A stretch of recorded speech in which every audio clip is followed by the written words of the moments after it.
نفس تو انسان کو بار بار گناہ پر آمادہ کرتا ہے. خواہشات تو ختم ہی نہیں ہوتی، ختم ہونے کا نام ہی نہیں لیتی. ایک تقاضا، نفس کا دوسرا تقاضا، وہ پورا کیا، پھر تیسرا تقاضا، 2 خواہشیں پوری کی، تیسری خواہش نے سر کھڑا کر کے اپنے ہونے کا احساس دلا دیا کہ مجھے پورا کرو، میری ضرورت پوری کرو. تو نفس جو ہے، انسان کی خواہش جو ہے، یہ کبھی نہیں بھرتی، کبھی بھی مکمل نہیں ہوتی، کبھی بھی سیرابی نہیں ہوتی. اور چاہیے اور چاہیے اور چاہیے، یہ تقاضا ہوتا ہے نفس کا.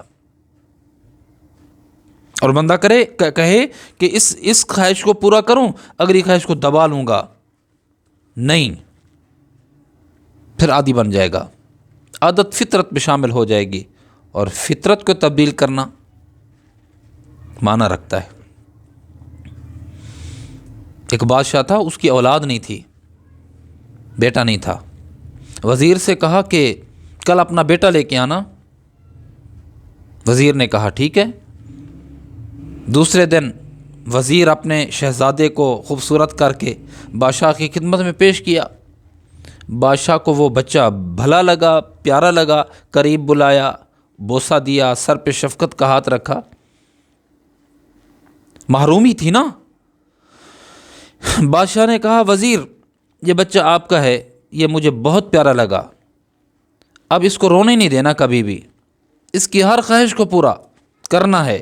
وزیر نے کہا آقا، اس کی ہر خواہش پوری کیسے کر سکتے ہیں؟ کہا میں بادشاہ ہوں، حکم دوں گا، یہ جو کہے گا پورا ہو جائے گا. اس نے کہا ٹھیک ہے، جو آقا کا حکم، جو سردار کا حکم، جو بادشاہ کا حکم قبول ہے. وہیں پر ابھی محل میں بچے سے کہا کہ بولو تمہیں کیا چاہیے؟ بچے نے کہا ہاتھی چاہیے، ہاتھی. بادشاہ نے کہا جلدی جلدی ہاتھی کا انتظام کرو، لے آؤ. ہاتھی آ گئی. بچہ تھوڑی دیر ہاتھی کے ساتھ کھیلتا رہا، پھر رونے لگا. کیوں رو رہا ہے؟ بچے نے کہا مجھے سوئی چاہیے، سوئی چاہیے. بادشاہ نے کہا یہ کوئی بات ہے؟ فوراً حکم دیا کہ سوئی بچے کی خدمت میں پیش کی جائے. تھوڑی دیر بچہ کھیلتا رہا، پھر رونے لگ گیا. پوچھا گیا اب کیوں رو رہا ہے؟ کہنے لگا یہ جو ہاتھی ہے نا، یہ سوئی کے سوراخ سے اس کو داخل کرو. اب کون اس کو، ہاتھی کو سوئی کے سوراخ میں داخل کرے؟ نہیں ہو سکتا نا. یہ مثال ہے کہ جس طرح بچے کی ہر خواہش پوری کرنا یہ ممکنات میں بھی نہیں ہے، میرے پیارے نفس کی خواہشات کو پورا کرنا، نفس کے تقاضے کو پورا کرنا، یہ بھی انسانی بس میں نہیں ہے. تو جب خواہشات کو، نفس کی خواہشات کو پورا، تقاضوں کو پورا کرنا ممکن نہیں ہے، تو پھر اس کا علاج کیا ہے؟ اس کا علاج یہ ہے کہ بندہ اللہ والوں کی صحبت میں جائے اور وہ پھر اس سرکش نفس کا علاج کرتے ہیں. انسان اپنی خواہشات کو دبائے، اللہ کے لیے دبائے. یہ اژدہا، اس کو جب یہ